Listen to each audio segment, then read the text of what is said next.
আজকে শুক্রবার, আজকে ঘুরতে না বেরোলে হবে, তাই সবাই মিলে বেরিয়ে পড়লাম ঘুরতে যাওয়ার উদ্দেশ্যে। মূলত আজকে যাব আমরা পেয়ারা মাখা খেতে। তারপরে স্কুল মাঠে একটি বড় ভাই অপেক্ষা করছিল, সেখান থেকে তাকে নিয়ে এবং তার সাইকেলকে হাওয়া দিয়ে আমরা বেরিয়ে পড়লাম যেখানে পেয়ারা মাখা বিক্রি হয়, সেই জায়গার উদ্দেশ্যে আমরা বেরিয়ে পড়লাম। এবং বিকালে সুন্দর একটি দৃশ্য দেখতে দেখতে আমরা সাইকেল চালিয়ে যাচ্ছিলাম। আর বিকালে সূর্য ডোবার এই সময়টা আমার কাছে খুব ভালো লাগে। তারপর সাইকেল চালাতে চালাতে আমরা চলে আসি সেই এলাকায় যেখানে পেয়ারা মাখা বিক্রি হয়। আর এইগুলো সব ড্রাগন গাছ। আর দোকানে এসে আমরা পেয়ারার অর্ডার দিয়ে দিই, আর এদিকে কাকা আমাদের জন্য পেয়ারা রেডি করছিল। তারপরে সে তার মশলা দিয়ে এবং ঝাল দিয়ে আমাদের জন্য রেডি করছিল। তারপর সে তার কৌটার মুখ লাগিয়ে ঝাঁকানো শুরু করে দেয় মাখানোর জন্য। আর এদিকে কাকা ঝাঁকাতে লাগুক। আর তোমরা যারা এখনো পেজটি ফলো করেনি, তাড়াতাড়ি ফলো করে দাও।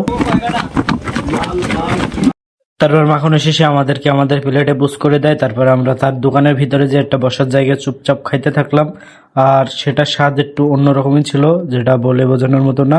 তো আজকের এই ভিডিওটা এই পর্যন্তই থাকছে। ইনশাল্লাহ পরবর্তী কোনো ভিডিওতে আবার দেখা হবে। আল্লাহ হাফেজ।